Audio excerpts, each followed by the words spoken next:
நண்பர்கள் அனைவருக்கும் வணக்கம். 2025ஆம் ஆண்டு மேஷ ராசிக்காரர்களுக்கு எவ்வாறு இருக்கும் என்று பார்க்கும் பொழுது, மேஷ ராசிக்காரர்களுக்கு வருட கிரகங்கள் எந்தெந்த நிலைகளில் அமர்கின்றன என்று பார்த்தால், சனி ராசிக்கு 12ஆம் இடத்திற்கு வருகிறார், குரு 3ஆம் இடத்திற்கு செல்கிறார், ராகு 16ஆம் இடத்திற்கு செல்கிறார், கேது 5ஆம் இடத்திற்கு செல்கிறார். இதனை வைத்து பார்க்கும் பொழுது மேஷ ராசிக்காரர்களுக்கு புதிய முயற்சிகள் கைகூடும்.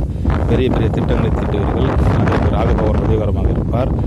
குரு பகவான் முயற்சி ஸ்தானத்தில் இருப்பதால் அவரும் உங்களுக்கு உதவிகரமாக இருப்பார். கேது 5ஆம் இடத்தில் இருப்பதால் பூர்வ புண்ணிய சொத்துக்களில் உங்களுக்கு பிரச்சனைகள் வரும்.